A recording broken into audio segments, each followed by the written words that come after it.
Mr. Winthrop? Yes, that would be me. Peter sent me. Should I come back? Oh, no, No, it's okay. You no. can stay, right? I needed some help with the Cory takeover deal, so I called an old PI friend of mine. A PI other than myself, obviously. This is a very delicate situation, Frankie. Well, I'll say. Like I told Peter, I needed a particular sort of operative to help infiltrate the Cory truck drivers. Really? Someone who could get in and out quickly, who could befriend one of the drivers, maybe pick up some information so that I could figure out who's behind the takeover attempt. Well, this is a brilliant plan. Oh, Thank you good. very much for your time, but Mr. Winthrop won't be needing your services. Mr. Winthrop, Thank you very much for your time, but I won't be needing your services. I'm sorry for the trouble. whatever. You'll get my bill. Whatever. You called a PI friend I called the PI friend. when you have the best PI in the city living with you. What, I'm suddenly non-employable because we're legal? Frankie, you are without a doubt the most highly skilled, the best PI in this entire burg. But you also happen to be pregnant with our child. So? So this case could get messy. I won't have you taking any risks. I know how to handle myself. And besides, you were willing to let me investigate Ryan's disappearance. Ryan doesn't travel with truckers. And besides, I was right there with you. Well, forget that. If you want work, there's plenty that you could do. Such as? Such as going through the Cory stock proxy files and charting the movement. Ooh. Stock files? All right, it's not the most thrilling job in the world, but it's very important. It's very boring, and you can drop this protective thing right now. I want you safe. Safe doesn't necessarily mean boring. I can still read a situation and act in an appropriate yet safe manner. Frankie. Translation, pregnancy does not necessarily exclude exciting projects. All right, I get your message. Good. So what were you going to use the gorgeous number for? Well, like I said, my plan was to have a beautiful woman infiltrate the Cory truck drivers. And I, of course, am a wooden Indian, so you couldn't possibly... You, of course, are the most beautiful woman on the planet, Frankie, but I like that hyperbole. That's good, but it doesn't distract me. I'm not trying to distract you. Good. And tell me the details of your plans, because I'm on the case. Okay, Jake, I'll listen to what you have to say. But only about us, no bad-mouthing Ian. Are you defending him? Jake? I didn't come to talk about Ian, I came to talk about us. Fine. I'm listening. Paulina, I love you so much that sometimes I just want to keel over. Nice image, honey.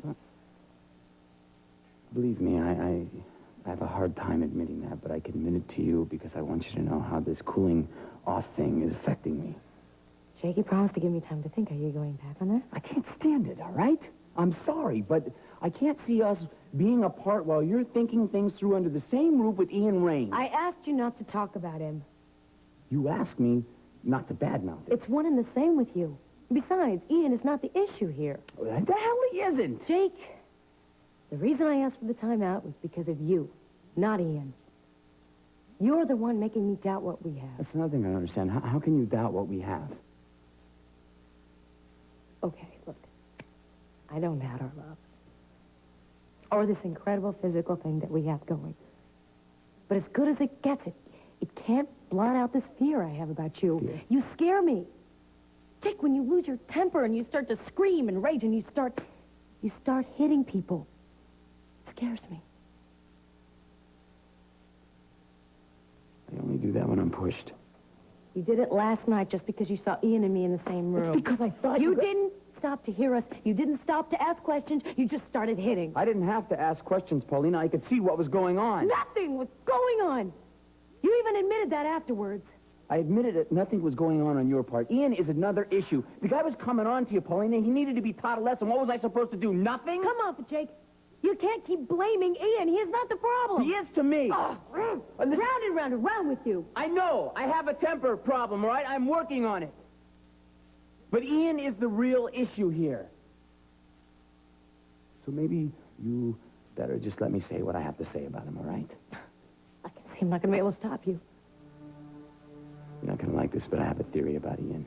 I bet you do. Paulina, just hear me out, okay? And then you'll understand maybe why I had to fight him, and you'll learn a hell of a lot more about Ian Rain. We have no time to waste. That story I told Donna won't last more than a few hours. If it's a great story, why should she question it? Women like that live for curiosity. She'll question it. No, listen, you got to her. I don't think we're going to have a problem. Listen, we are running out of time. As soon as Ryan finds out we're here, he'll blow us out of the water. We need to find that third key. think it's here. Where else could it be? Well, it has to be somewhere in Bay City. Everywhere I look leads to a dead end. You're really stuffed about this key, huh? It has to be in Bay City. Why? Because everything has led me here. The two people from the... Never mind. We're running out of time. Things are closing in. Well, two heads are better than one. I say that we just stay here and look for it until we find it. No. I say that you go home to your father and get out of this mess. I just want to help. Listen, it's too dangerous. You're in trouble already. I don't want you getting any more involved. Listen, I don't know what difference it makes. I'm in up to my ears. Exactly, and I shouldn't have let that happen. Besides, I'll be going underground from now on. Well, take me with you. I mean, I'm smart, I'm quick. I already proved that to you. No. Listen, we haven't got time to argue, okay? We have to get out of here. Come on. Okay, I'm ready to go. Let's go. I said no. The second we walk outside that door, each of us are on our own. Okay? Let's go.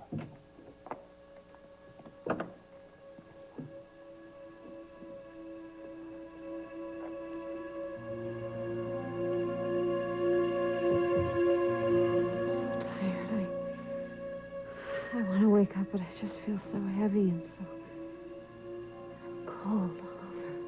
Can you see anything? There's a light there and there. It's moving. Someone has a flashlight? No, the light, it's moving. It's like candlelight.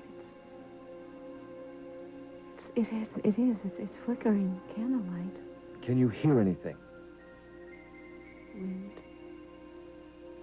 No, wait. Voices. I hear voices, but I just can't seem to shake it off. What can't you shake off? This fuzzy sort of feeling. The drug. Shadows everywhere. So many shadows.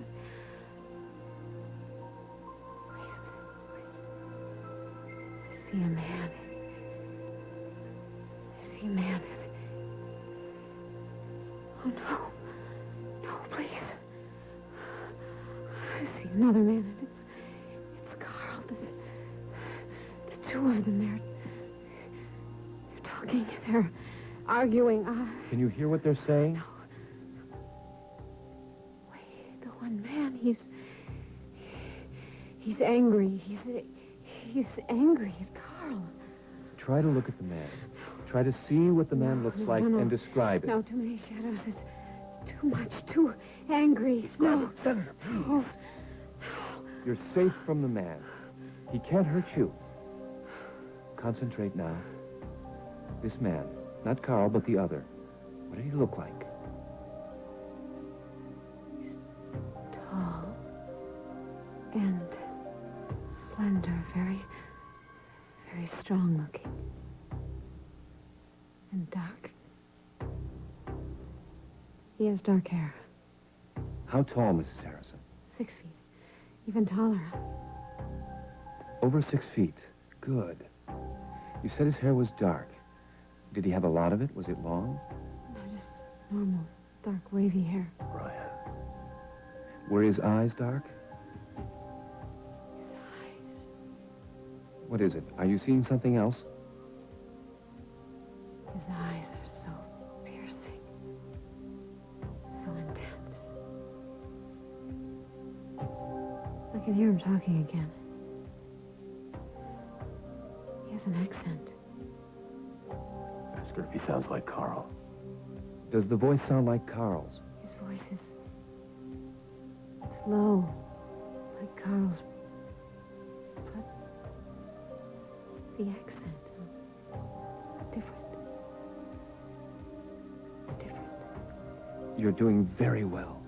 You're remembering the man very well. Now, if you can, keep looking at the man. Tell me everything you see, every detail.